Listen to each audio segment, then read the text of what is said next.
मुक़्सदह फ़ी अमदिन मुमद्ददह।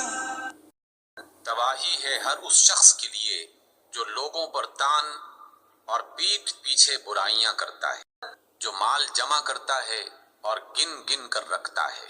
वो समझता है कि उसके माल ने उसे लाफानी बना दिया है। हरगिज नहीं, वो शख्स तो होतामा में फेंका जाएगा।